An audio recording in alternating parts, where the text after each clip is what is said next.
Yes, yeah. So it's so great to meet you in the flesh. So I'll introduce myself. So I'm Blair Hogan, the president of the Yukon First Nation Chamber of Commerce, and we're really excited to be talking to you today. I'll let you introduce yourself. And sorry, are we recording now? Is Yes. this a go? Okay, good. Hi, glad to be here, Blair.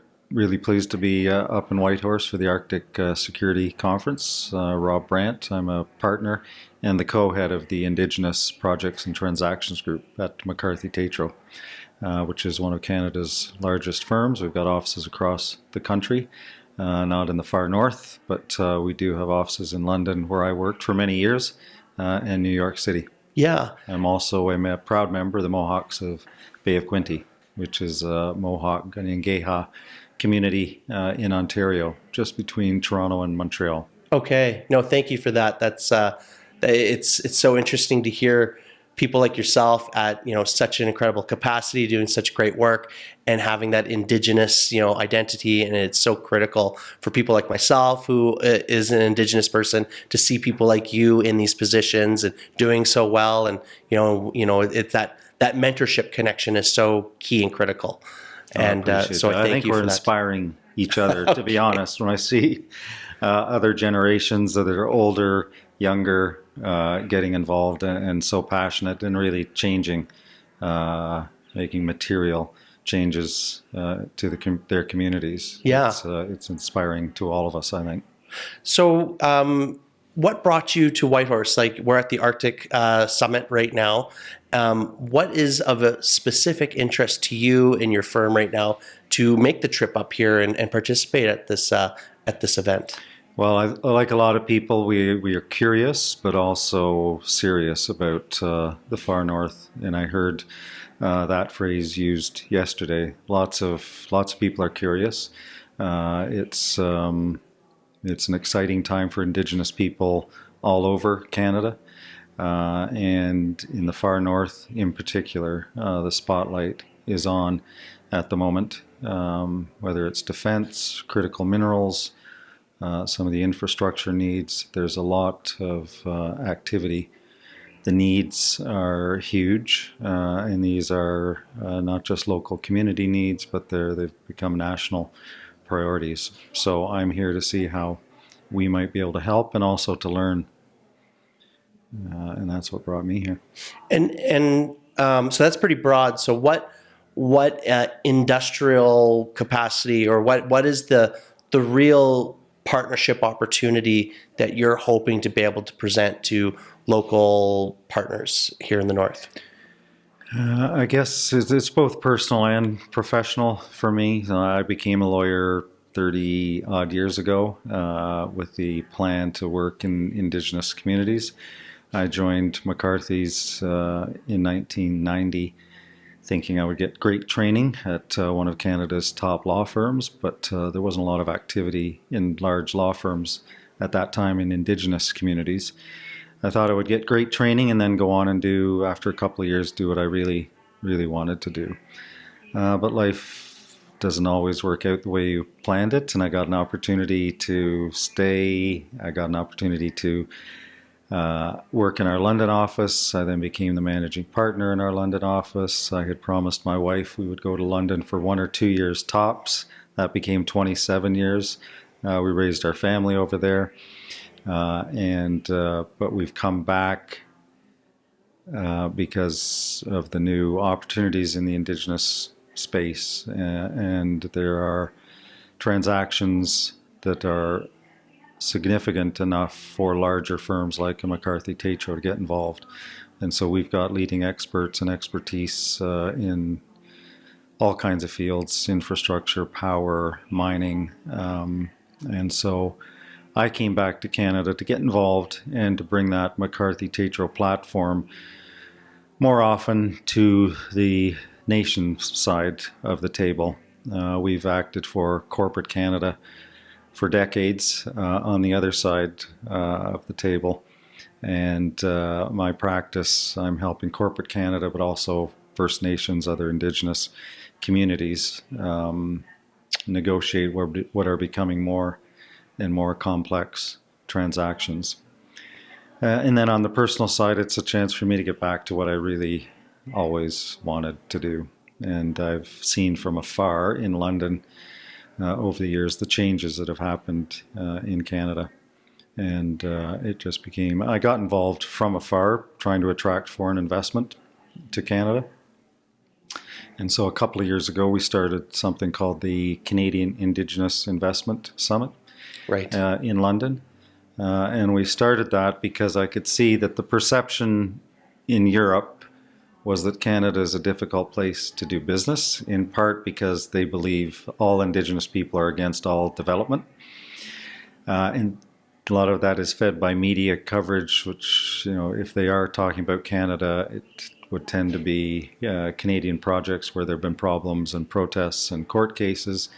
In some cases, investors had got excited 15 years ago about LNG projects that never got off the ground.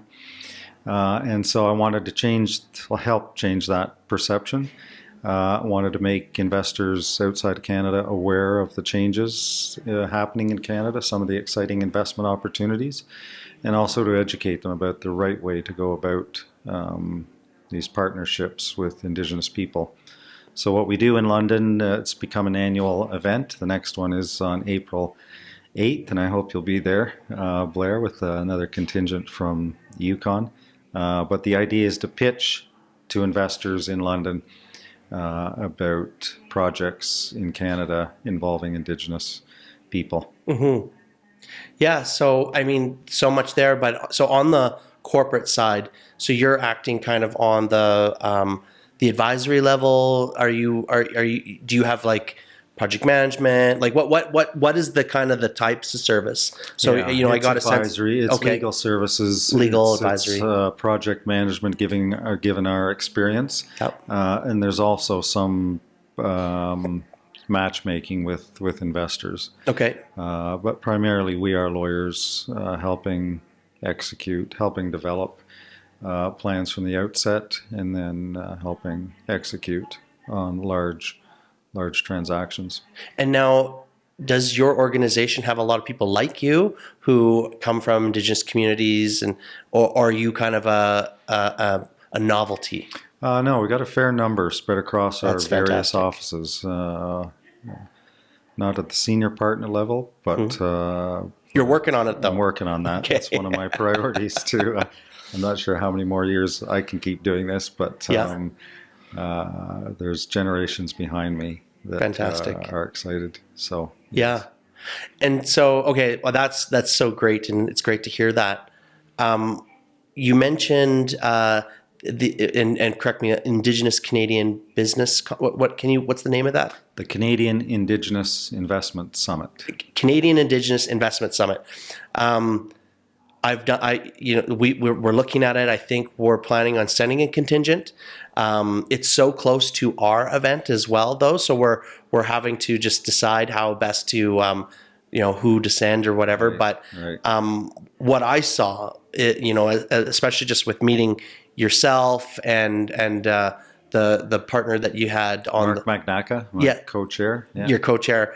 And just getting introduced to kind of what your agenda is like, and the kind of the outcomes you're trying to set there is almost identical to what we're trying to do here at the Yukon First Nation Chamber of Commerce at the local level. Right. And you're just basically on the international stage trying to do the same things. Right. That you're just trying to communicate, hey, there's Indigenous entities that are ready to do business. Yeah. Not only that, they are the best partners for most of these projects, and not just because they have wealth and expertise, but because they're bringing so much more to the table than just the dollars. It's you're bringing project security to projects. If you bringing the rights holders, Indigenous wealth entity to the table as a partner, it just creates such important longevity and implementation ability to projects that get hung up on when they come fully formed,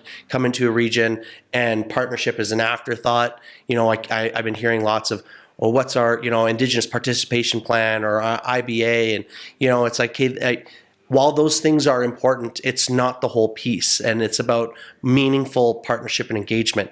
But these groups and these businesses would never just know that. It needs to be articulated, needs to be communicated, and your forum, as well as, to a smaller regional degree, our forum, are so important for communicating that message, bringing all the right parties to the table, having the important conversations, and connecting the dots. Yep.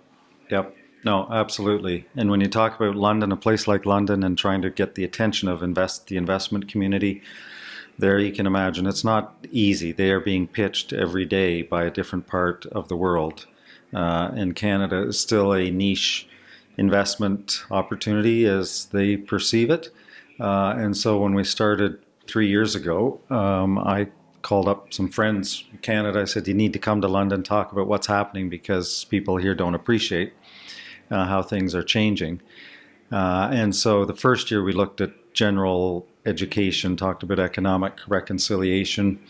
In our second year, we focused more on success stories, and then it's exploded over the last year because of the importance recognized everywhere, including our government, at getting outside of North America and looking for other partners other than American partners, who are always going to be important, but there's a whole other world out there.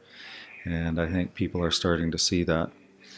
And I've only been to London once, but I found it very difficult to get at the right table, to, even when it's on the trade commissioner level or on the business to business level, it just felt like I'm underprepared, because normally it's the other way around. Normally I go into a region like Iceland or Alaska or wherever, not the red carpets rolled out, but there's an excitement that, oh, you're here, and they understand the investment opportunity or the partnership opportunities kind of already. But I felt like I was kind of put on my own head, especially in London. And they're, it's kind of, they're like, well, what's your pitch? What, how are you going to, what are you going to do for us? Yeah. And I just thought, wow, this is such a reversal.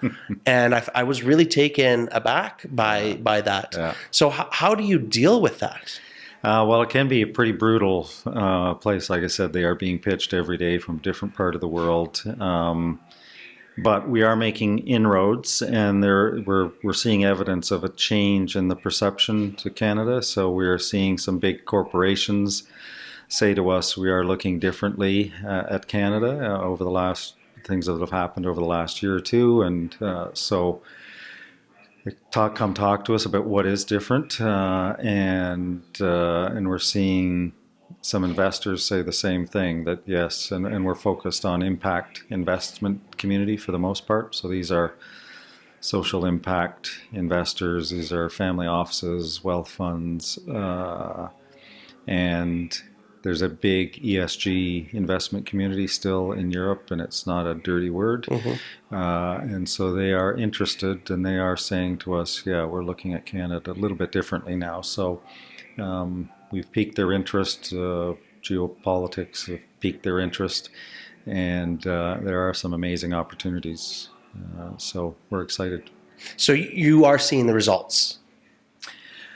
We are seeing, for sure, we are seeing a change in the tone and the perception. And it's a long-term engagement. When we started this, we didn't think year one we're going to be signing deals. We've seen evidence. I'm working on deals that had their genesis in last year's conference. Okay. Funnily enough, they're not necessarily UK investors. They're conversations that occurred at the summit. In some cases, they're First Nations who got talking to each other at the summit about projects in Canada and had got ideas, and based on what they had heard, we're working on transactions for them. And so it's been nice. It's a smaller group at this particular summit. We have 150 to 200 delegates. We have really its chief and CEO level speakers, panels. It's really a high level delegation that goes over. Mm-hmm. We have side meetings and activities going on in London that week.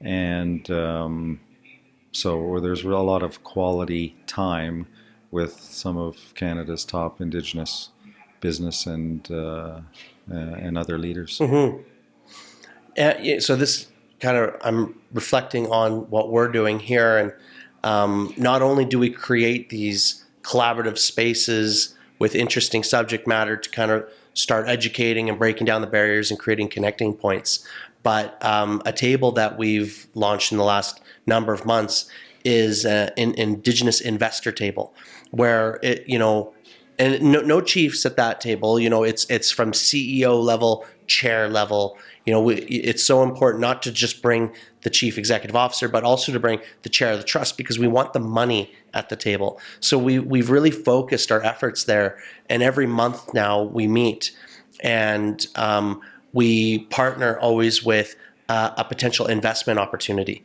So whether it's Yukon Development Corp with the Grid Connect, Right. Which is a $4 to $7 billion connection intertie between BC and Yukon, the rest of Canada, that's going to require billions of dollars, of collaborative investment and partnership opportunity with wealth entities in order to kind of get that through all the licensing doors and political doors and Right. and community doors. So that is so critical to that. We just had, I think, last week, Air North, which is Yukon's airline. They've been, every new jet that they buy costs as much as all their past jets combined. Really? And, as they're exponentially getting bigger and becoming more mature and diversified in their routes and consistency with the flight times, they really need to ramp up. And right now it's 49% Indigenous owned. They want it to be 60 or around that Indigenous owned. So they're opening up equity positions within that airline to bring in more Indigenous investors. And if we're not, we're also talking with geothermal hot springs that have resort and hotel potential that want to have an all Indigenous investor group that takes them through their equity requirements to get the debt to build. And then, I was mentioning today in my talk that the value of that dollar is so much more than the value of the dollar. It's now you have the marketing prowess to say it's Indigenous owned. You have the leveraging prowess to say that this is an all Indigenous entity, and it's de-risked through all of these entities and all of their capacity and diversification. You have the ability to get low interest infrastructure, Indigenous targeted loans. You're able to leverage capital through funding agencies or just soliciting more investment through outside sources. It's it really starts to ramp up the opportunities, and we're getting a long lineup now I bet. of who wants to talk, and we really triage it, and we don't just let anybody pitch at the table. We really make sure that you have something that's investable, that this is a real thing. And, we do a little bit of work with them and, diligence checking to make sure that they're legitimate. Like, we know Air North's legitimate. We know YDC with, but then the smaller entities, the developers, but they have real opportunities. We're bringing them to the table. And that's a great idea. And that's great if you can do that sort of vetting process for the First Nations, because a lot of the communities are being pitched every day themselves for different ideas and trying to sort through the real ones from the other ones. Is a great service. Yeah, and I come from the renewable energy space where so my community has a 1.3 megawatt wood chip biomass district heating system, and I just remember in the years leading up to development and deployment, and now we've been operating for 7 years. All the snake oil salesmen out there with the magic bullet, and it was so much work, and we thankfully we really relied on partners. At the time it was Cold Climate Innovation, but now it's Yukon University, where they really did a lot of work to pre-vet technology for us. So we didn't have to start at day one. And so when I went to all these industry conferences or traveled the world looking at technology in practice, that you had a baseline that you have a partner who did years of work in advance to really test out things and saying, here's the technology you should be looking at. Here's the ones you really shouldn't be. And in the same way, like, the Yukon First Nation Chamber of Commerce, we maybe not to that specific degree on technology on a specific application, but we want to do a little bit of that groundwork, make sure that they have an investable opportunity. But then as these opportunities hit the table and then there's collective interest, we're creating a central capacity at this table so that it can start doing the due diligence work on behalf of the group, creating an investable opportunity LP, and then bringing in the investor group, and then kind of deploying that with industry partners, but deploying that opportunity on their behalf to treat them like the actual investors that they are. Yeah, that sounds like a great model that I hope others can follow. I was just talking last week to a group called the First Nations Business Development Association. That's a BC group of development corps, First Nation Development Corps. And they were complaining about the same issue, just not having the capacity to vet and to screen, and looking for some sort of model that they could use where they could pool their resources to do a lot of that. So it's great. It sounds like you're further along on that road. I mean, it sounds like we need to talk. Absolutely. I think it's so important to learn the lessons learned elsewhere. And that's something that I was mentioning today too, is that, so often we just get so siloed in the work we're doing. We're not saying, hey, who's done this? Who's got this part down? Who's still missing a piece? And maybe there's something we can learn from each other. Maybe we can work together on this. For sure. And that's why, conferences like yours in May, which I was at last year's, was really, really impressed with everything that's going on up here. Yeah. And so, I plan to be back regularly. I know corporate Canada is starting to appreciate the benefits of Indigenous co-ownership and real meaningful equity stakes. Not always equity works for everybody, but meaningful involvement. That's right. Yeah. Not one solution fits everybody. I've been really learning that as well. But I love the story. One client I'm working for right now, the local mining company came to visit the First Nation, and the CEO said, I've got authority from the board to write a check to get your approval for our development. And so let's talk about how much it's going to take. And this First Nation said, no, it doesn't work that way anymore. We want a real piece of this business. That's right. And so we'll come back to you with a proposal. And so we're talking about an equity stake right now in that mining company. Okay. So I do want to get to podcasts. So I think when we met with you a while back, you told us about your podcast. We've checked it out now. It's so fantastic, the caliber of speakers that you're meeting with, and the types of content you're talking about is exactly the type of content I want to be exposed to. And so while you've definitely impressed upon us the model and the need, we were working on this kind of independently. It's funny how, us in different kind of parts of the world are almost doing some of the same work independently. Yeah. But we launched a full studio, 3-point camera system, lights. I built it. So I have a hybrid AV background. A part of my company is delivering kind of like studios on the fly. Yeah. And I build out this type of solution. Yeah. I'm going to be doing it later today for another conference, building out 4 concurrent live stream studios so that 400 people who show up, they'll have to, choose where they want to go, but online can pick and choose. So I have this like background. So over Christmas, I built a studio, a full functioning studio, and we've been doing call out for speakers, and it's a bit trickier, I think, than maybe your model, and you can maybe speak to that, where we want to bring them into the studio. The value,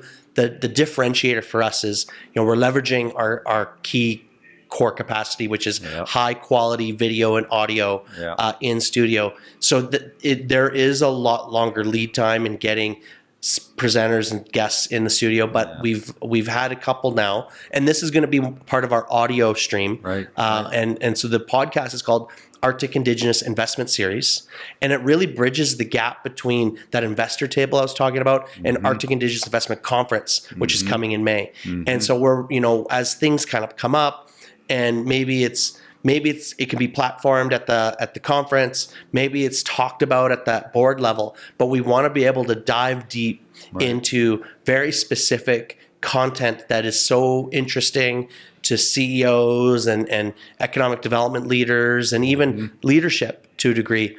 Our first guest was the previous premier of the Yukon, Tony Pennicott. During he was the sitting premier during the final agreements, and he's a policy negotiator. And so we had a 2.5 hour long discussion. Wow. So it's long form and really dove in and covered so much ground. And, but at the same time, I felt just tip of the iceberg with him too, because he's got so much experience. And somebody was saying, well, you really hit it out of the park with your first one. Like, how are you going to follow that? But, we have the president of the Yukon Development Corp planning to come into studio in the next week or so. And, so a monthly delivery is what we're working on. Yeah. And, maybe just to, I know that it's drum beats, right? It's drum beats, and it comes out of the Canadian Indigenous Investment Summit, right? Which is really more than a one-off event each year. It's really a year-long engagement process. So we do a weekly newsletter highlighting major appointments in the Indigenous world to different positions. We highlight interesting deals in the Indigenous economy. And then we also have this weekly podcast called Drum Beats, where we get interesting people involved in the Indigenous economy and talk about their work. And I would love to be able to do studio, but we've got my co-host in London. I'm now in Canada, and our guests are all over the place too. It's just not possible to do the in-studio experience. But you mentioned weekly podcasts. That's such a grueling release schedule. How do you manage that on top of everything else that you're managing? Yeah, you find a way. You just find a way. There's some really interesting people out there, no end of people I'm interested in talking to. And so for me, as much as growing listener base, it's just an opportunity to meet some interesting people and learn a lot from them. And so are you seeing a value like that engagement platform? Are you seeing a demonstrable value from your members and others through that mechanism? We've had very positive feedback. So anecdotally, I'm come across people who say, gee, I was looking at doing something and I needed to research sort of the major projects area, and your drum beats and newsletters was a great resource for that. And there's some interesting people we are fortunate enough to get who are willing to talk about us with us, and they're doing cutting edge deals that people are interested in. And I like to get some of their personal story too. I'm as interested in their personal stories, their backgrounds, and how they're generally all leaders in one way or another. Who inspired them? What do they do in their free time? How did they grow up? That sort of thing. Yeah, that's fascinating. And you must be just as interested as some of your listeners in the content that you're talking about, right? For you to make that such a high priority personally. Yeah, no, absolutely. They treat it like I would any other coffee chat with somebody that I admired. And so that's the way we approach it. Great. I should talk about our origin story too, because my co-host on it, the Drum Beats and at the Summit, Mark McNacka, he and I have an interesting origin story for the Summit. We'd both been in London for decades, but hadn't met each other until there was a conference at Canada House at the Canadian High Commission in London, and I was speaking, and I was on a panel with a chief, and I forget who it was at the time, but after that panel, Mark came up to me and said, "Are you a descendant of Chief Joseph Brant?" And I said, "Yes, I am." And Chief Joseph Brant was a Mohawk chief during the American Revolution, fought with the British, and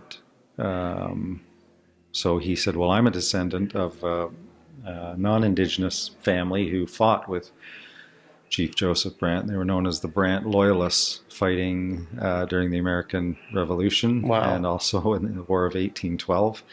And so we talked about our different family histories, and we talked about the need to do something in London focused on what's happening in Canada. And so that's how we started. So for both of us, it is a personal passion. Oh, that's fascinating. Yeah.